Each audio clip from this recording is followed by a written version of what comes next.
오늘 우리에게 주신 하나님의 말씀은 마가복음 12장 28절에서 31절의 말씀입니다. 신약성경 76면에 있습니다. 오늘 말씀을 봉독해 드립니다. 서기관 중 한 사람이 그들이 변론하는 것을 듣고 예수께서 잘 대답하신 줄을 알고 나와 묻되 모든 계명 중에 첫째가 무엇이니이까? 예수께서 대답하시되 첫째는 이것이니 이스라엘아 들으라. 주 곧 우리 하나님은 유일한 주시라. 내 마음을 다하고 목숨을 다하고 뜻을 다하고 힘을 다하여 주 너의 하나님을 사랑하라 하신 것이요. 둘째는 이것이니 내 이웃을 내 자신과 같이 사랑하라 하신 것이라. 이보다 더 큰 계명이 없느니라. 담임 목사님 나오셔서 교회 사랑 공동체라는 제목으로 하나님 말씀 선포하시겠습니다. 할렐루야. 우리 옆에 있는 분과 인사 나누시겠습니다. 사랑합니다. 축복합니다. 잘 오셨습니다. 하나님은 당신을 사랑하십니다. 많이 사랑하십니다.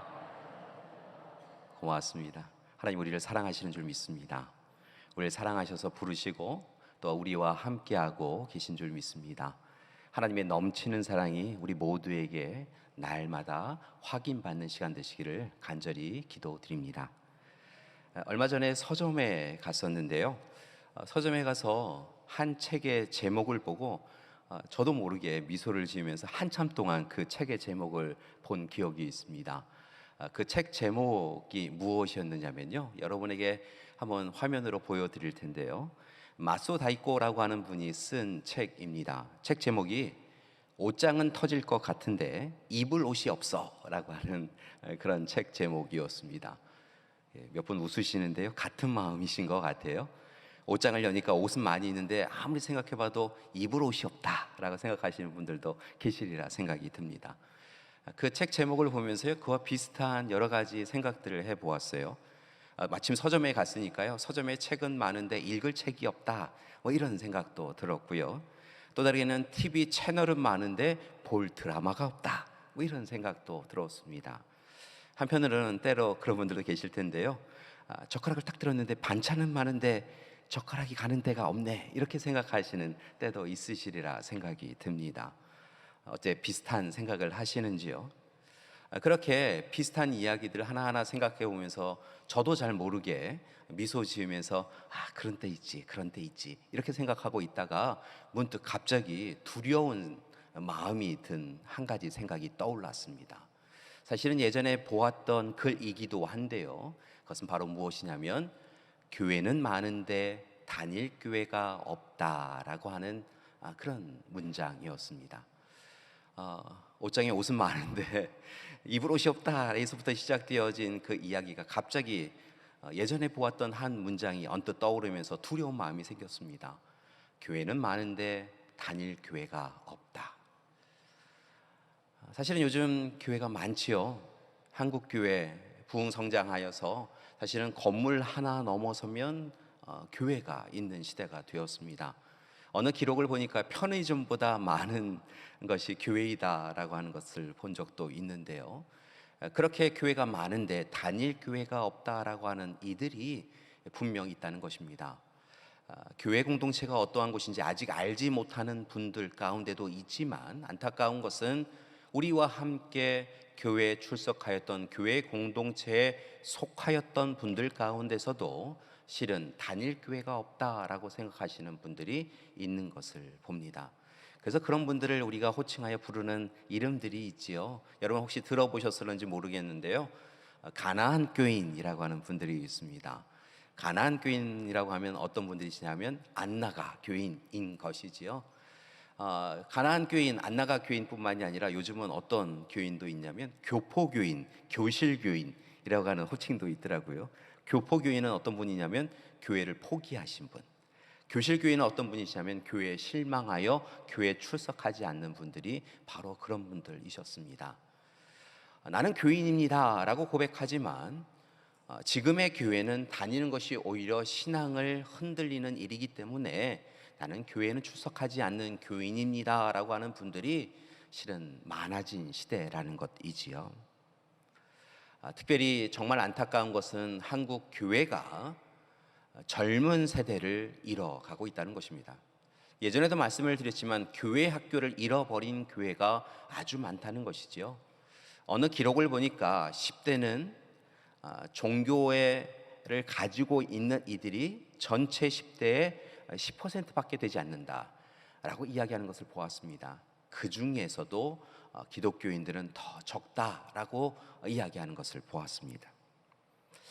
그렇다고 한다면 교회 여러분, 이렇게 교회는 많은데 다닐 교회가 없다라고 이야기하는 분들 앞에서 우리는 어떻게 매일 다니고 싶은 교회를 이룰 수 있을까요?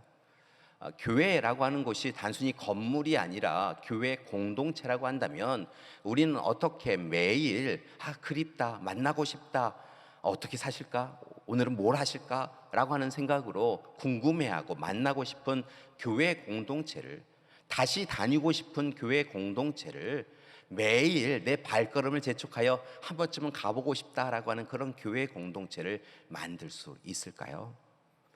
결국 이렇게 다시 다니고 싶은 교회를 이루기 위하여서는 교회 본질에 더욱더 집중해야 될 때인 줄 믿습니다. 이를 위하여 오늘 이 시간 한 가지를 제안해 드립니다. 여러 가지를 할 수 있겠지만요, 가장 중요한 제안이고 우리가 가장 우선적으로 해야 될 일이라 생각되는데요, 그것은 바로 하나님의 사랑으로 가득한 교회가 되어야 한다는 것입니다. 바라고 하기는 우리 능곡교회가 하나님의 사랑으로 가득한 교회가 되기를 소망합니다. 여러분, 우리 능곡교회 공동체가요, 매일 다니고 싶은 교회 공동체, 만나고 싶은 교회 공동체, 이를 이루기 위하여서 정말 사랑이 가득하고 사랑이 풍성한, 날마다 사랑이 확인되는 그런 교회 되기를 간절히 기도드립니다. 우리 옆에 있는 분에게 이렇게 함께 인사하셨으면 좋겠습니다. 사랑이 풍성한 교회 만듭시다. 사랑이 가득한 교회 이룹시다. 아멘. 고맙습니다. 사실은 이 시대가 많은 분들이 상처받고 아픔당하고 홀로 그 상처를 부여잡고 힘겨운 시간을 보내고 있는 때인 것을 봅니다. 그런데 그런 분들이 만약에 사랑이 많은 교회 공동체를 기억할 수 있다고 한다면, 교회 공동체에서 누렸던 그 사랑을 마음에 기억할 수 있다고 한다면, 여러분 언제든 교회 공동체로 올 수 있겠지요. 예전에 사랑을 누렸던 그 교회 공동체가 사라진 것이 아니라 지금도 사랑을 이루고 있다, 사랑을 나누어 주고 있다, 사랑을 행하고 있다라고 하는 것을 기억하고 있다고 한다면, 우리는 세상에서 지치고 고나여도 우리의 발걸음을 인도하여서 교회에 올 수 있고 교회 내에서 위로와 안식과 쉼을 누릴 수 있게 되어줄 줄 믿습니다. 따라서 바라고 하기는 우리 교회가 오늘 이 시간 참 힘들고 어려운 이들에게 언제든 오시라고, 우리가 함께 하나님의 사랑을 나누길 원한다라고 할 수 있는 그런 교회가 되기를 간절히 기도드립니다. 그렇게 하면 우리가 매일 다니고 싶은 교회가 되어줄 줄 믿습니다. 오늘 바로 그런 매일 다니고 싶은 교회가 꼭 가져야 될 사랑에 대하여서 예수님께서 우리에게 가르쳐주신 가르침에 대한 이야기를 함께 나누고자 합니다. 오늘 말씀은 한 서기관이 예수님을 찾아오면서 이야기가 시작됩니다. 말씀을 보니까요, 예수님께서는 이미 여러 사람들과 여러 가지 이야기로 논쟁을 벌이고 계신 것을 봅니다. 그들이 물으면 예수님께서 답하시면서 변론하고 논쟁하시면서 하나님의 복음, 하나님의 뜻이 어디에 있는지에 대하여 이야기해 주셨지요. 한 서기관이 예수님께서 답하시는 것을 보며 미소를 지으며 예수님 참 말씀 잘하신다, 잘 전하신다 라고 그렇게 생각하였다는 것입니다. 그리고 잠깐 침묵의 시간이 있는 사이에 얼른 예수님께로 나와서요, 이 서기관이 예수님을 향하여 질문을 합니다. 뭐라고 이야기하냐면, 예수님 답을 하시는 것을 제가 들었는데 참 말씀 잘해 주셨습니다, 참 제가 여기 잘 왔습니다 라고 이야기하면서, 제가 질문이 한 가지 있는데 모든 계명 중에 첫 번째 계명은 무엇입니까? 라고 그렇게 질문을 하였다는 것입니다. 이 서기관 율법학자는 613개 하라 하지 말라라고 하는 율법, 명령, 규례, 규칙들을 잘 알고 있었고요, 그 가운데서 가장 중요한 계명은 무엇일까라고 하는 의문과 궁금증이 있어서 예수님을 향하여서 이 율법 가운데 가장 중요한 율법은 무엇입니까? 라고 그렇게 질문하였다는 것이지요. 그의 질문을 듣고 예수님께서 미소를 지으며 답하십니다. 그 답이 바로 29절에서 31절까지의 말씀인데요. 예수님께서 무엇라 답하셨는지 우리 함께 봉독해 보실 수 있으셨으면 좋겠습니다. 우리 함께 화면을 보시면서 우리 함께 예수님의 답을 봉독하시겠습니다. 첫째는 이것이니 이스라엘아 들으라. 주 곧 우리 하나님은 유일한 주시라. 내 마음을 다하고 목숨을 다하고 뜻을 다하고 힘을 다하여 주 너의 하나님을 사랑하라 하신 것이요. 둘째는 이것이니 내 이웃을 내 자신과 같이 사랑하라 하신 것이라. 이보다 더 큰 계명이 없느니라. 아멘. 실은 율법학자는 율법에 대하여, 도덕에 대하여, 윤리에 대해, 기준에 대하여서 무엇이 가장 큽니까? 첫 번째입니까? 라고 물었다고 한다면 예수님은 율법, 도덕, 윤리에 사로잡힌 것이 아니라 오히려 하나님을 사랑하고 이웃을 사랑하는 것이 가장 중요한 것이다 라고 이야기하고 계신 것을 봅니다. 사실 이 질문에 대한 답은 신명기 6장 5절과 레위기 19장 18절의 말씀을 재인용한 말씀이기도 한데요. 이스라엘아 들으라 쉐마 이스라엘이라고 이야기하시면서 하나님은 유일한 하나님이시다라고 이야기하며 하나님 사랑을 이야기하고, 오늘의 시간 또한 그 받은 사랑으로, 하나님께 받은 사랑으로 이웃을 사랑해야 한다라고 이야기하고 계십니다. 첫째 계명이 무엇입니까? 라고 이야기하였는데 예수님은 첫째, 둘째로 이야기하신 것처럼 보이지만 실은 예수님이 이야기하신 하나님 사랑과 이웃 사랑은 동전의 양면과 같은 것이어서 실은 첫째 계명을 두 가지로 설명해 주셨다라고 할 수 있겠지요. 예수님은 먼저 하나님을 사랑하라, 그것이 첫 번째 되는 계명이다 라고 이야기하십니다. 그런데 하나님을 어떻게 사랑하는가 잘 알지 못하는 이들을 향하여서요, 구체적으로 하나님 사랑법을 알려주는데 그 사랑법은 바로 무엇이냐면 마음과 목숨과 뜻과 힘을 다하여 사랑하라 라고 말씀하신 것을 봅니다. 우리 한번 귀로만 듣지 마시고요, 우리의 입술로 이야기하면서 마음에 새기기 위하여서 함께 같이 따라해 보시겠습니다. 마음과 목숨과 뜻과 힘을 다해 하나님을 사랑합시다. 여러분, 예수님께서 그렇게 이야기하셨다는 거예요. 그렇다고 한다면 마음이라고 하는 것은, 마음으로 사랑하라, 마음을 다하여 사랑하라 라고 하는 것은 무엇일까요? 유대인들에게는 마음이라고 하는 것이 특별한 의미를 가지고 있었습니다. 마음이라고 하는 것은 마치 그릇과 같은 것인데요, 이 마음이라고 하는 것에 유대인들은 감정과 의지와 생각이 담겨진다라고 생각을 하였습니다. 그리고 유대인들에게 이 마음은 그들의 삶의 방향과 무엇인가를 선택할 때 결정할 수 있는 그 주요 근원이 되는 것이 마음에 있다라고 생각을 하였지요. 그러니까 마음은 감정과 의지를 담는 것일 뿐만이 아니라 자신이 어떤 삶을 살아가야 될 것인가 방향을 알려주는 선택의 기준이 되는 것이 바로 마음이었다는 것입니다.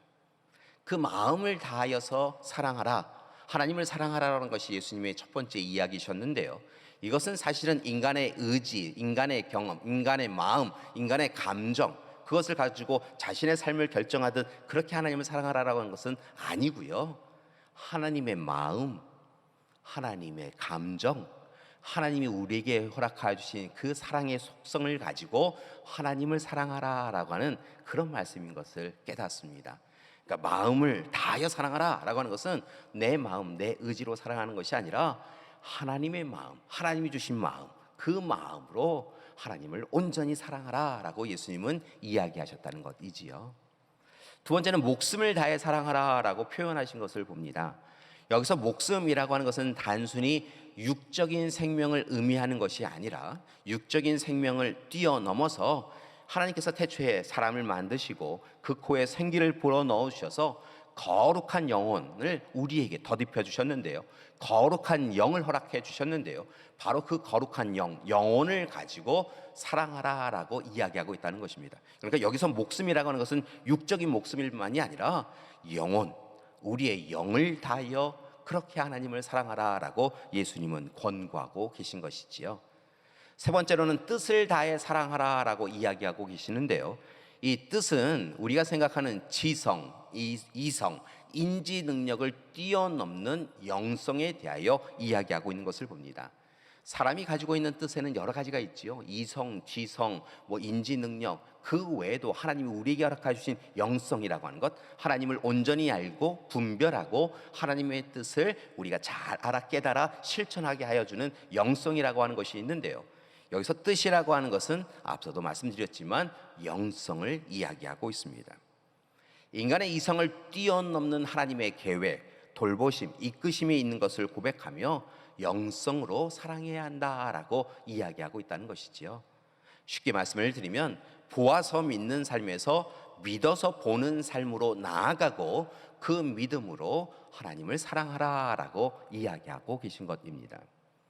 마지막으로는 힘을 다해 사랑하라라고 이야기하고 계시는데요. 역시 이 힘이라고 하는 것도요, 우리의 육적인 힘을 이야기하는 것은 아닙니다.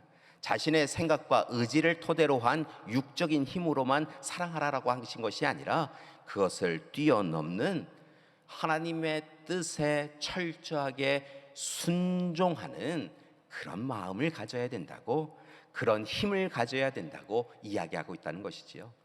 인간의 지식을 뛰어넘는 하나님의 지혜가 있음을 깨닫고 이제부터는 그 하나님의 뜻하심, 계획하심, 하나님의 말씀에 철저히 순종할 때 그것이 바로 우리가 힘을 다하여 하나님을 사랑하는 것이다 라고 예수님은 설명해 주고 계신 것입니다.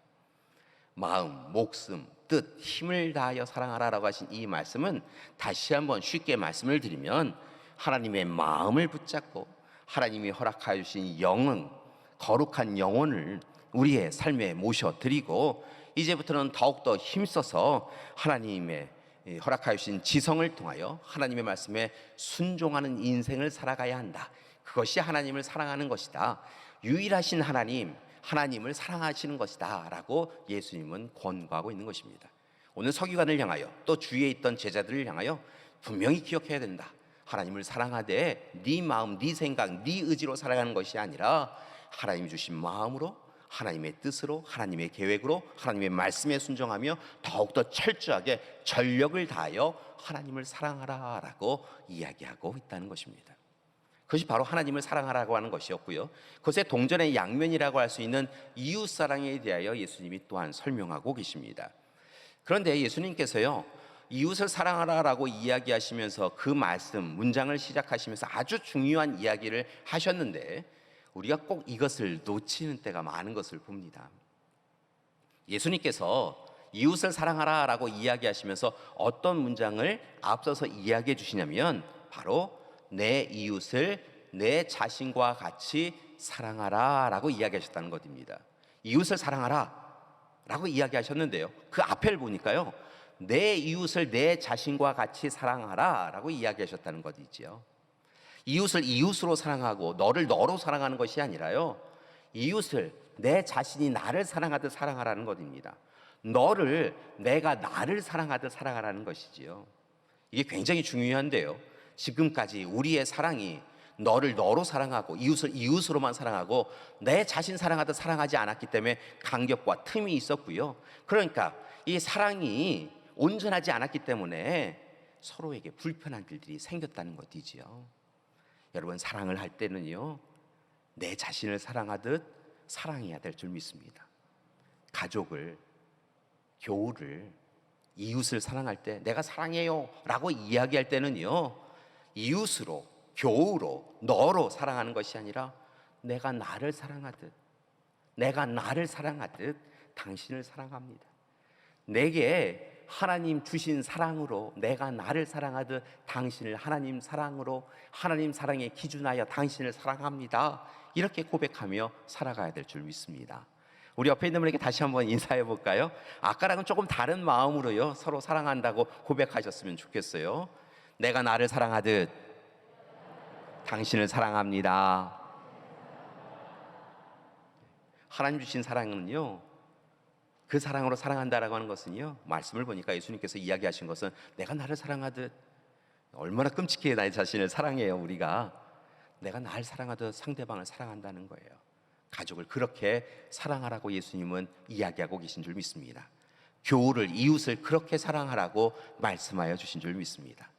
그렇게 말씀하시면서 예수님께서는 구체적으로 삶 가운데 두 가지 이웃 사랑을 실천하고 계시는데요, 구체적인 부분, 뭐 여러 가지가 있겠지만 두 가지를 설명해 드리면요, 성육신 사랑과 십자가 사랑을 이야기할 수 있을 것 같아요. 성육신 사랑 아시지요? 성육신이라고 하는 것은 하나님께서, 창조자이신 하나님 예수님께서 이 땅에 피조물의 몸을 입고 오셨다라고 하는 것이 성육신입니다. 거룩한 하나님께서 오늘 이 시간 피조물의 몸을 입고 이 땅에 오신 것, 그것이 사랑이라는 것이지요. 하나님은 이 땅에 오셨습니다. 하나님께서 친히 예수 그리스도를 이 땅에 오셨다는 것이지요. 여러분, 창조자가 피조물의 세계에 온다라고 하는 것은요, 있을 수 없는 일인데요, 하나님께서 우리를 사랑하여 주셔서 그렇게 오셨다는 것입니다. 그리고 그 사랑으로 이웃을 사랑하라라고 하는 것이 예수님의 말씀이라는 것이지요. 예수님은 왕궁으로 오시지 않았지요. 귀족의 가정으로 오시지 않았습니다. 오히려 가난한 목수의 가정으로 오셨고요, 하나님의 약속을 이루기 위하여 이 땅에 오셔서 일평생 살아가신 것을 봅니다. 낮고 천한 곳으로 오셨습니다. 높은 곳에서 낮은 곳으로 오셨습니다. 여러분, 어느 가정의 마구간에 가축 우리의 돌구유로 오셨습니다. 차디찬 돌구유로 오셨지요. 여러분, 높은 곳에서 그렇게 낮은 곳으로 오셨습니다. 그렇게 오신 것으로 만족하지 아니하시고 일평생 사셨습니다. 자신이 살고 있는 삶의 자리에서 높아지려고 노력하신 것이 아니라 더 낮은 곳으로, 더 낮은 곳에서 아파하는 이들을 위하여 향해 가셨다는 것이지요. 세상 사람들은 왜 그런 사람들과 어울리느냐고, 왜 그런 사람들과 죄인들과 버타냐고 이야기하는데요, 그들 곁에 가셔서 그들과 함께 먹고 마시고 그들을 위로하시고 함께 우시고 함께 웃으셨던 예수님이신 것을 봅니다. 그 예수님은 바로 그 사랑으로, 성육신의 사랑으로 우리가 이웃을 사랑하는 것이 옳다, 그렇게 하는 것이 옳다라고 이야기하셨다는 것이지요. 그러면서 몸소 보여주십니다. 예수님께서 제자들과 마지막 만찬을 나누시는데요, 이것은 내 몸이다, 내 피다라고 이야기하시다가 갑자기 가셔서 물을 길어 오십니다. 왜 그 자리에서 먼저 손과 발을 닦았지 않았는지 잘 알지 못하지만요, 예수님께서 그렇게 오셔서 제자들을 향하여, 스승이신 예수님께서 무릎을 꿇으십니다.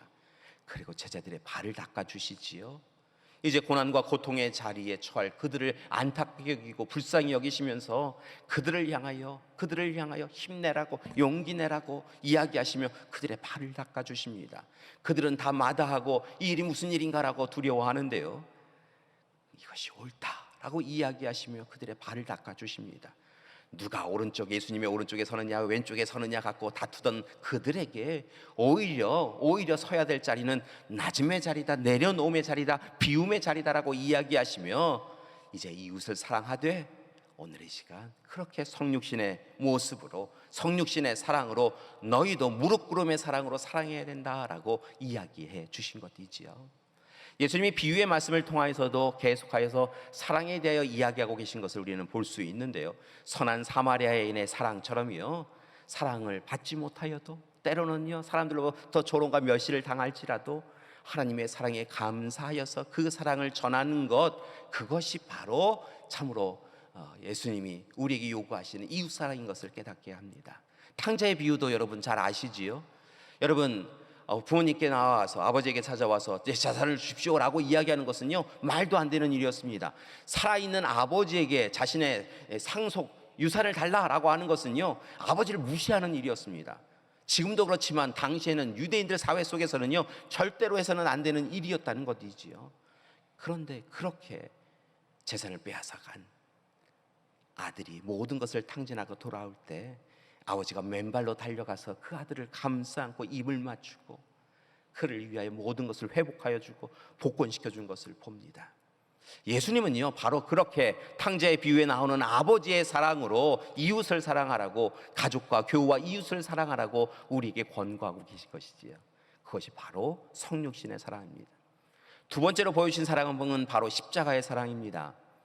예수님은 이 땅에 오신 목적이 있었습니다. 하나님의 목적을 붙잡고 오셨는데요, 그것은 바로 이 땅의 모든 사람, 저와 여러분을 비롯한 모든 사람들의 죄를 감당하시고 죽음에 이를 수밖에 없는 이들에게 구속과 영원한 생명을 주시기 위하여 이 땅에 오신 것을 봅니다. 예수님께서 이 땅에 오셔서 삶을 살아가셨습니다. 공생의 사역을 하시면서 살아가셨습니다. 생명이 얼마나 좋은 것인지 아셨을 것이라 생각이 듭니다. 그러니 예수님께서 마지막 때가 되었다라고 하나님이 이야기하실 때, 하나님 되었어요. 아버지 하나님 되었어요. 하나님 그냥 그저 너희의 죄가 사하였다라고 이야기하고 제가 그냥 이 생명을 유지하면 안 될까요? 라고 충분히 하실 수 있었다는 것입니다. 그러나 그렇게 하지 아니하시고요, 우리를 향하여, 우리를 위하여 십자가를 지기까지 그 사랑을 행하셨던 주님인 것을 기억합니다.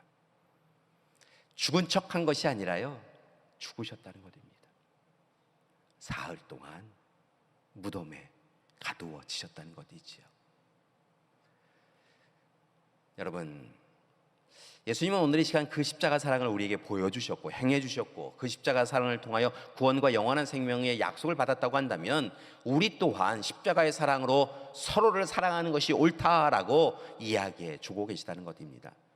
죽은 척하지 말라고, 사랑하는 척하지 말고 진짜 사랑하라고, 죽기까지 사랑하라고. 네가 네 생명을 내 이웃을 위하여 죽기까지 사랑하면 하나님께서 비로소 너를 내 자녀라고 인정하실 것이다 라고 이야기하며, 함께 죽자, 우리 이웃을 위하여 함께 죽자, 자기를 부인하고 자기 십자가를 지고 죽자. 그때 하나님께서 우리의 죽음을 통하여 사랑을 완성시켜 주실 것이다 라고 이야기하고 있다는 것입니다. 여러분,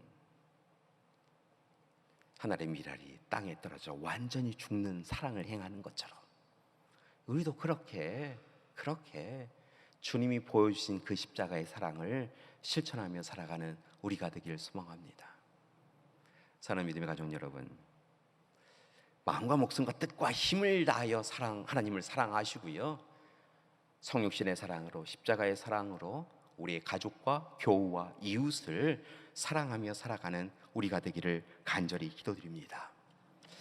말씀을 시작하면서 제안해 드린 대로 우리 능곡교회가 매일 다니고 싶은 교회가 되었으면 좋겠습니다.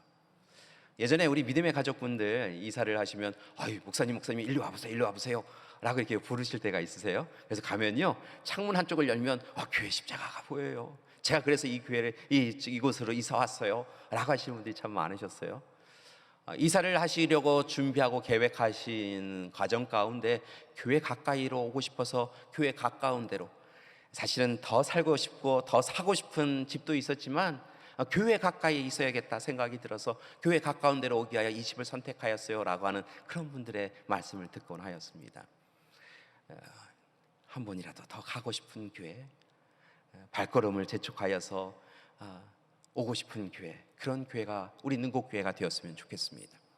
그러기 위하여서 우리 교회가 꼭 해야 될 일이 있는데요, 그것은 바로 다시 한번 부탁드리는데요, 주님이 이야기해 주신 것처럼 하나님의 사랑을 먼저 받았다고 한다면 이제 하나님 사랑과 이웃 사랑을 행하며 살아가는 우리 교회가 되었으면 좋겠습니다.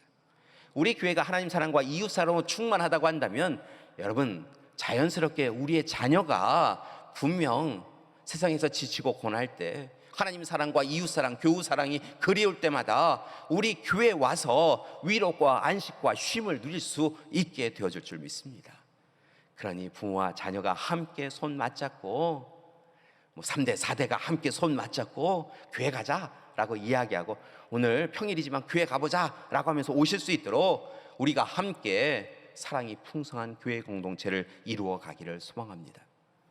감사한 것은 우리 능곡교회가 이미 사랑이 풍성한 교회 공동체예요. 먼저는 하나님 사랑을 고백하는 분들이 참 많으세요. 하나님 사랑합니다 고백하시는 분이 참 많으시다는 것이지요. 오늘 한 주간의 첫 시간을 이렇게 함께 나오셔서 하나님 앞에 예배자로 서시는 여러분이 실은 하나님께 사랑을 고백하신 분들이라 믿습니다. 하나님 사랑합니다, 하나님께 예배드리길 원해요 라고 하면서 오늘 사랑을 고백하셨다는 것이지요. 힘들고 어려울 때 불평과 불만을 토로하는 것이 아니라, 하나님 어찌합니까? 하나님의 뜻을 알려주십시오, 하나님밖에 의지할 수밖에 없습니다 라고 기도하시는 분들이 하나님 앞에 사랑을 고백하는 분들이라 생각이 듭니다. 세상에 가요도 좋지만 입술에 하나님을 향하여 찬양을 멈추지 않으시는 분들, 복음 선거와 CCM을 통하여 하나님 앞에 영광 돌리시는 분들, 그분들이 다 사실은 하나님께 사랑을 고백하는 분들이시지요. 오늘 이 시간 세상의 분주함을 내려놓고 조금은 쉬고 싶지만 성가대로, 교사로, 찬양팀으로 우리 방송실에서 봉사하시고 오늘 이 시간 주방에서 땀 흘려 봉사하시고 주차장에서 봉사하고 계시는 분들 한 분 한 분이 하나님을 사랑하기에 이 일을 일이라 생각하지 않고 하나님이 주신 그 사랑으로 응답하시는 것이라고 하시는 귀한 일인 줄 믿습니다. 여러분, 우리 능곡교회가요, 우리 주보 뒷면에 보면 많은 교회를 섬기고 있습니다. 그것이 우리의 이름을 드러내기 위해서 하는 것이 아니라 하나님께 사랑을 고백하는 것이겠지요. 지난 주일날 제가 휴가 기간이라서 주의 교회를 다녀왔습니다. 실은 이제 평상시에는 우리 교회를 섬기는 것이 하나님께서 제게 맡겨주신 사명이니까요, 열심히 감당하는데요. 휴가라서 우리 주의 교회 방문해서 함께 예배를 드렸습니다. 김은호 목사님께서 참으로 열심히 뜨겁게 말씀 전하신 것을 함께 나누며 아멘하며 은혜를 나누었고요. 특별히 더욱더 감사한 것은요, 우리 교회에서 파송한 선교사님들, 우리 집사님들의 가정이 함께 예배를 드리시고 예배 섬김님께서 함께 예배를 드리시고 그렇게 하시는 모습을 보면서요, 그분들의 하나님을 향한 그 사랑의 모습이 보였기에 참으로 감사를 드렸습니다. 여러분, 국내에만 있는 것이 아니라 해외 선교사님들, 지금 이 시간에도 어렵고 힘든 그 여건 가운데서도 하나님의 사랑, 하나님을 향한 사랑을 고백하고 계신 것을 봅니다. 여러분, 지난 20년 동안 참으로 이 선교의 역사가 자꾸만 뒤로 후퇴하고 있는 시기인데요, 그럼에도 불구하고 하나님이 맡겨주신 그 사명을 감당하기 위하여서 몽골, 캄보디아, 필리핀, 미얀마 곳곳에서 하나님 앞에 그렇게 하나님 사랑합니다 고백하며 서 계신 분들이 계시기에 이렇게 우리가 설 수 있는 것이겠지요. 하나님 사랑합니다 고백하신 여러분께 진심으로 감사를 드립니다. 우리 교회가 하나님 사랑뿐만이 아니라 이웃 사랑을 잘 실천하고 있는 것을 봅니다. 여러분, 교회 주보에 보면 헌금란이 꼭 있는데요, 헌금란에 보면 생명의 샘이라고 하는 헌금이 있습니다. 마르지 않는 샘, 솟아나는 샘이라고 하는 그런 헌금이 있는데요, 그 헌금은 특별히 우리 교회 교우들 가운데 또한 이웃들 가운데 어려움에 처하여서 참으로 있는 이들에게 함께 사랑을 나누는 데 사용되어지는 예물입니다. 제가 교회를 출퇴근할 때마다 마르지 않는 샘 공간을 오고 갑니다. 마르지 않는 샘의 공간을 위하여 수고하고 애쓰시는 분들이 계시는데요, 하나하나 정성스럽게 만나와 메추라기, 그날에 필요한 하나님이 예배해 주신 양식을 채워 놓으면 또 그렇게 오셔서 하루의 양식을 받아가시는, 또 가져가시는 분들이 있는 것을 봅니다. 간혹 만나 뵙는데요, 참으로 능곡교회가 있어서 행복합니다, 고맙습니다, 참으로 하나님이 주시는 양식이라 믿고 참으로 그것 만나게 먹고 기도하겠습니다라고 하는 분들을 만나 뵙곤 합니다. 여러분, 그것이 바로 우리가 해야 될 이웃사랑이고 참으로 잘하고 있는 일인 줄 믿습니다. 마르지 않는 샘, 솟아나는 샘 위에도 우리가 사랑의 쌀, 사랑의 헌금, 사랑의 헌혈, 사랑의 라면을 함께 나누고 있지요. 여러분, 임의용 봉사를 함께 하고 있습니다. 늘 푸른 대학, 또 우리 문화센터를 통하여서 귀한 사역을 감당하고 있습니다. 이 외에도 우리 믿음의 가족들이 곳곳에 나아가서 우리 홀트를 비롯하여서 많은 일들을 함께 섬기고 있지요. 벽지자화를 비롯하여서 희망매양화를 통하여서 우리가 함께 사역을 감당하고 있습니다. 그 외에도 실은 우리 믿음의 가족들 가운데 더 좋은 직장, 더 좋은 일터가 있지만 하나님께서 이 일을 통하여 부르셨다라고 하는 것을 고백하면서 헌신하고 섬기는 일이 내가 할 일입니다 라고 하며 세상 사역을 또한 감당하시는 분들도 있습니다. 그게 바로 하나님께 받은 사랑을 우리의 이웃에게 전하는 일인 줄 믿습니다. 바라고 원하기는 지금까지 잘해 오셨는데요, 앞으로도 그렇게 하나님께 사랑받은 대로 하나님 사랑과 이웃 사랑을 실천하며 살아가는 우리가 되기를 소망합니다. 그렇게 우리가 하나님 사랑 실천할 때 우리 교회가 하나님이 기뻐하시고 우리가 즐겁고 우리의 이웃들 더 행복한 교회가 되어줄 줄 믿습니다. 능곡교회가 이곳에 있어서 참 다행이다 라고 하는 이웃들이 우리 곁에 있게 되어질 줄 믿습니다. 그렇게 다니고 싶은 교회 되기 위하여서 날마다 사랑을 이루어가는, 날마다 사랑이 확증되어지는 우리 능곡교회 되기를 간절히 기도드립니다. 여러분, 이 사랑이라고 하는 것이 참 이상해서요, 사랑합니다 라고 이 머리로만 생각하고요, 있으면요 사랑이 자꾸만 시들어 가더라고요. 여러분, 예전에 실험하는 거 보니까요, 한 화초를 향하여 사랑합니다, 사랑합니다 하고 한 화초를 향하여 미워합니다, 미워합니다 라고 하니까 사랑합니다라고 하는 저는 막 자라나고요, 미워합니다라고 하는 그 화초는 시드는 것을 봤어요. 한낱 미물인 화초도 그런데요, 우리가요 우리의 마음에만 담지 말고요 자꾸 표현하셨으면 좋겠어요. 사랑합니다, 사랑합니다. 우리가 우리 예배 시간에 말씀을 시작하면서 고백하듯 그렇게 매일 일상의 삶 가운데 고백하셨으면 좋겠어요. 그래서 하나님을 사랑합니다라고 하는 이 고백도요, 이른 아침에 일어나셔서 하나님 사랑합니다, 감사합니다, 제게 생명을 허락하여 주셔서 오늘 하루도 살게 해주신 거 감사합니다 고백하며 하나님을 향하여 사랑합니다 고백하실 수 있으셨으면 좋겠어요. 만약 오늘 아직 안 하신 분이 있으시면요, 오늘 지금 하면 되지요. 손을 이렇게 붙잡으시고요, 가슴에 대시고요, 우리 하나님께 사랑합니다 한 3번 한번 고백해 보셨으면 좋겠어요. 마음을 담아서 하나님은 나의 유일하신 하나님이십니다 라고 고백하시면서요, 하나님께 우리의 사랑을 함께 고백하셨으면 좋겠습니다. 하나님 사랑합니다, 하나님 사랑합니다, 하나님 사랑해요. 우리 함께 작은 하트도 함께 해서요, 어디나 계시는 하나님이시지만 또 하늘에 계시고 또 우리의 주권을 갖고 계시는 하나님이다 생각하고요, 고개를 들어서요 하나님 바라보면서 다시 한번 표현하셨으면 좋겠습니다. 하나님 사랑합니다. 고맙습니다. 여러분, 분명한 것은요, 우리의 자녀들이 엄마 아빠 사랑해요, 할아버지 할머니 사랑해요 라고 하면 응 그래 라고 하시는 분 아무도 없으시죠? 뭐라고 이야기하세요? 나도 사랑해, 나도 사랑해, 사랑해요 라고 하면 하나님께서요 나도 사랑해, 많이 사랑해, 더 많이 사랑해 이렇게 이야기하시지요. 하나님도 그러시리라 믿습니다. 하나님께서 우리가 사랑합니다 고백하면 내가 너 사랑해, 더 많이 사랑해 라고 이야기하시면서요 더 큰 사랑으로 우리와 함께해 주실 줄 믿습니다. 그러니까 날마다 하나님 사랑합니다 고백하며 사실 수 있으셨으면 좋겠습니다. 또 다르게는요, 우리 옆에 있는 분에게 또 다르게는 이렇게 또 인사하셨으면 좋겠어요. 주님의 사랑으로 사랑합니다.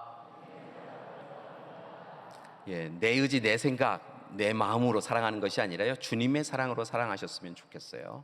앞서도 말씀드렸지만 너로 사랑하는 것이 아니라 나로 여기고 내 자신으로 여기고 사랑하라고 이야기하였다는 거예요. 나를 사랑하듯 상대방을 사랑하는 것, 사실은 좀 더 사랑하는 것이 예수님이 원하시는 이웃사랑이에요. 여러분, 부모님을요 주님의 사랑으로 사랑하시기 바랍니다. 형제와 자매를요 주님의 사랑으로 사랑하기를 원합니다. 남편과 아내를 주님의 사랑으로 살기를 원합니다. 여러분, 옆에 계신 교우분을요 주님의 사랑으로 사랑하는 우리가 되길 소망합니다. 그렇게 우리가 사랑할 때 주님이 참 좋다라고 이야기하시며 모든 관계 가운데 주권자이신 주님께서, 예수님께서 우리의 사랑이 날마다 더 풍성해질 수 있도록 함께해 주실 줄 믿습니다. 사랑하는 여러분, 우리 교회가 지금처럼 앞으로도 계속하여 하나님 사랑, 이웃 사랑을 통하여 든든히 서나감을 통하여서 매일 다니고 싶은 교회, 꼭 가고 싶은 교회 되기를 간절히 기도드립니다. 함께 기도하시겠습니다. 사랑하는 하나님, 우리를 먼저 사랑하여 주셨사오니 감사드립니다. 이제 그 사랑받은 우리가 더욱 힘써서 예수님의 말씀대로 하나님을 사랑하고 이웃을 사랑하며 살아갈 수 있도록 도와주시옵소서. 예수님의 이름으로 기도드립니다. 아멘.